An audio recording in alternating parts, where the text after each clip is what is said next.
Namaste, my dear students. Today we will complete the topic, the last day of examination, and this is the part 3 video of the topic. And in the last video, we saw that Swami was writing the answer for question number 6. Okay, the sixth question was about a man and a tiger. It was a story of a man, a tiger, and a gold bangle. And Swami was thinking of what should be the moral of the story. Okay, स्वामी सोच रहा था कि ये जो sixth question है ये एक story है, एक a man and a tiger और एक गोल्ड बैंगल की, तो इसका मॉरल क्या हो सकता है, इससे हमने क्या लेसन सीखा. So let's see what was his answer. Swami took a minute to decide whether the moral was, we must never accept a gold bangle when it is offered by a tiger. Okay, तो स्वामी टुक a minute, मतलब स्वामी ने 1 minute लिया ये सोचने के लिए कि क्या मॉरल होना चाहिए. फिर उसने सोचा कि जो फर्स्ट थॉट आया कि मॉरल ये होना चाहिए, हमने ये सीखा कि हमें कभी भी किसी टाइगर से गोल्ड बैंगल नहीं लेना चाहिए. तो ये तो बहुत ही अजीब सा मॉरल निकला. और फिर सेकंड मॉरल था, और love of gold can be dangerous, कि हमें गोल्ड से, सोने से प्यार ही नहीं करना चाहिए. ओके, अगर हमें गोल्ड पसंद आता है तो वो हमारे लिए बहुत डेंजरस है. सो दैट मीन्स हमारे घर में कोई भी चीज़, कोई भी ज्वेलरी, कुछ भी गोल्ड का नहीं होना चाहिए. तो ये जो दोनों मॉरल्स थे वो इतने स्मार्ट मॉरल्स नहीं थे, वो राइट नहीं थे, वो करेक्ट नहीं थे. Okay, they were not the correct morals. ये लेसन नहीं सीखा है एक्चुअली हमने. एंड यू ऑल नो कि हमने ये लेसन सीखा है that we should not be greedy. हमारे अंदर ग्रीड नहीं होनी चाहिए, लालच नहीं होनी चाहिए. He saw more sense in the second one and wrote it down. So first moral लिखने के बाद उसे एक सेकेंड थॉट आया, ये डेंजरस वाला, एंड स्वामी ने सेकेंड मॉरल लिख दिया और फर्स्ट इरेज कर दिया. After writing he looked at the big hall clock. Okay, जैसे ही अब उसने लिख दिया तो उसने अपने एग्जामिनेशन हॉल में, मतलब अपने क्लासरूम में जो क्लॉक लगी थी उसकी तरफ देखा. हाफ एन आवर मोर, तो उसने देखा कि अभी 4:30 हुए हैं एंड 5 o'clock एग्ज़ाम ख़त्म होगा, तो अब आधा घंटा और है. Half an hour. Now you see the word R. Okay, half an hour more. In the word are, the sound, this H is silent, okay, and it's R. Okay, we are okay, giving power to the letter O, which is a vowel, and vowels always have the article N. Okay, H silent है and हम O के sound की वजह से N article दे रहे हैं. Half an hour. He wished the paper was set of 2.5 hours instead of 3. तो वो सोचने लगा कि ये एग्ज़ाम 3 घंटे का क्यों है, ये तो 2.5 hours मतलब 2.5 घंटे का होना चाहिए. He wanted to leave early but he felt awkward. Okay, अब उसे जल्दी निकलना था उस क्लासरूम से, बट सब अपना एग्ज़ाम लिख रहे थे और वो सिर्फ बैठा हुआ था, तो उसे निकलने में थोड़ा अजीब लग रहा था. ऑकवर्ड फील करना मतलब थोड़ा सा अलग फील करना बाकियों से, या थोड़ा सा सिली फील करना. He could do many interesting things once he left. So उसने सोचा कि जब जैसे ही वो ये क्लासरूम छोड़ देगा तो वो बहुत मज़े कर सकता है, और भी इंटरेस्टिंग चीज़ें कर सकता है. He could roam about the town all day.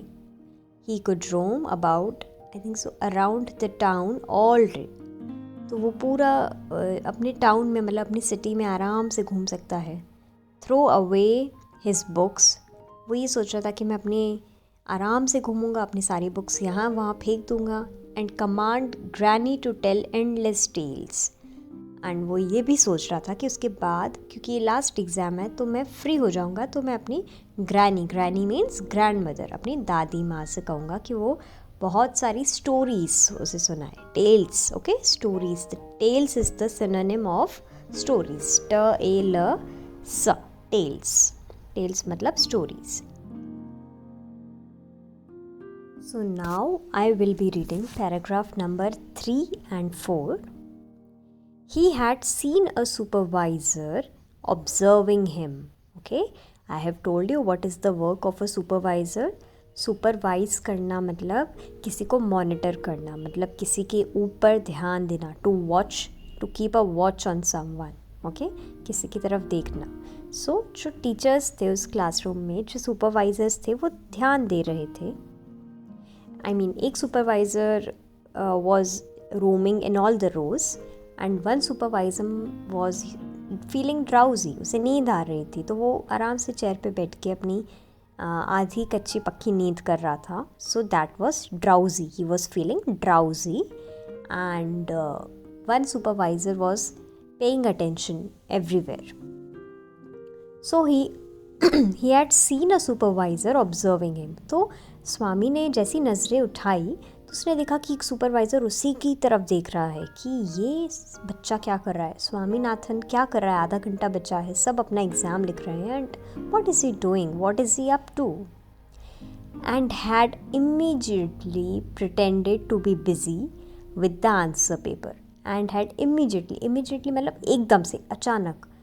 Okay, immediately pretend करना मतलब दिखावा करना. ओके, जैसे स्वामीनाथन ने जैसे ही देखा कि सुपरवाइज़र की नज़रें उसके ऊपर हैं, उसे ऑब्ज़र्व किया जा रहा है, तो स्वामीनाथन ने इमीडिएटली मतलब उसी वक्त क्या किया, एक्टिंग की, प्रिटेंड किया. प्रिटेंड करना मतलब एक्टिंग करना, झूठी मूठी. एंड उसने वो अपना पेपर अपना आंसर शीट देखने लगा और वो दिखा रहा था कि वो बहुत बिजी है अपना आंसर शीट चेक करने में. ही turned over the pages and kept gazing at the last answer as though he was revising. Okay? So वो अब एक्टिंग कर रहा था, तो वो बस अपने जो पेजेस उसने जितने भी फिल किए थे अपने आंसर शीट के, वो टर्न करता जा रहा था अपने पेजेस को. एंड kept gazing, गेज करना मतलब देखते रहना. Okay, like star gazing. Okay, star gazing मतलब you just lay down on an open ground and look at the stars and the moon. Okay, so gaze करना मतलब देखना. तो वो अपने पेपर की तरफ देख रहा था और जो लास्ट आंसर उसने 1 लाइन में लिखा था, moral of the story 1 line में एक्सप्लेन करके छोड़ दिया था, वो ऐसा दिखा रहा था कि उसने कुछ बहुत बड़ा लिखा है और वो वही पढ़े जा रहा था. He set his pen to work. Okay, अब उसे 1 लाइन का मॉरल तो समझ आया कि love of gold can be dangerous. उसे सिर्फ ये बात समझ आई और उसके अलावा और क्या एक्सप्लेनेशन देना चाहिए स्टोरी में, ओके, उस मॉरल को और कैसे लिखना चाहिए, वो उसे समझ नहीं आया. He did not understand that. So he set his pen to work. वो एक्टिंग कर रहा था कि जैसे वो अब कुछ नेक्स्ट सेंटेंस, कुछ न्यू सेंटेंस फ्रेम करके लिखने वाला है. He went on improving the little dash under the last line indicating the end. Okay, तो बस रीड किया फिर से, love of gold can be dangerous and full stop, सिर्फ एक फुल स्टॉप या एक डैश लगाने के लिए. ओके, ये दिखा रहा था कि बस वो okay my exam is over. बस एक फुल स्टॉप लगा के ये इंडिकेट किया मतलब ये सिग्नल दिया कि बस अब मेरा एग्ज़ाम हो गया. Till it became a complicated pattern. जब तक वो he was trying to make some design. ऐसा लग रहा था कि वो कुछ बहुत लिखने वाला है बट वो कुछ कर नहीं रहा था. ओके, एंड बस उसने अपना आंसर शीट को क्लोज़ किया and he was ready to leave now. He looked at the clock again thinking that it must be close to 5 now. उसने फिर से क्लॉक की तरफ देखा और उसने सोचा कि अब तो बस 5 ही मिनट बचे होंगे. एंड जैसे उसने क्लॉक की तरफ देखा, it was only 10 minutes past 4:30 p.m.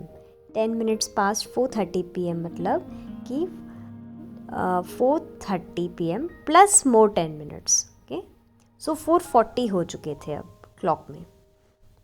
He saw 2 boys giving their paper and going out. तो उसने देखा कि 2 लड़के अपना एग्ज़ाम लिख रहे थे एंड वो लिख चुके थे एंड वो अपना पेपर दे भी चुके थे सुपरवाइज़र को और वो बाहर जा रहे थे.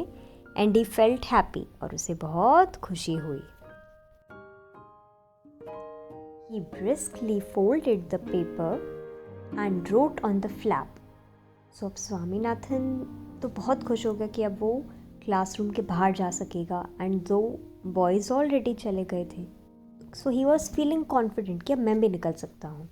तो उसने अपने पेपर को जल्दी जल्दी फोल्ड किया. ब्रिस्कली मतलब जल्दी करना, जैसे ब्रिस्क वॉकिंग होती है, दैट इज़ अपने लेग्स को जल्दी जल्दी चलाना, जल्दी जल्दी वॉक करना. तो उसने उसी तरह अपने पेपर को भी जल्दी से फोल्ड किया था.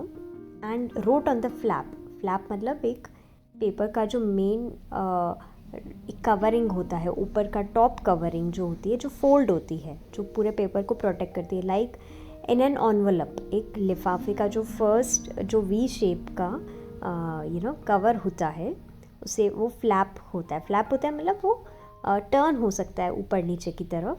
So that is a flap. And उसने एकदम टॉप पे लिखा था, उस फ्लैप के ऊपर लिखा था इन Tamil, W.S. Swaminathan, First Form A Section, Albert Mission School, Malgudi, South India, Asia. Okay, so उसने अपनी डिटेल्स लिख दी थी उस फ्लैप के ऊपर. All right.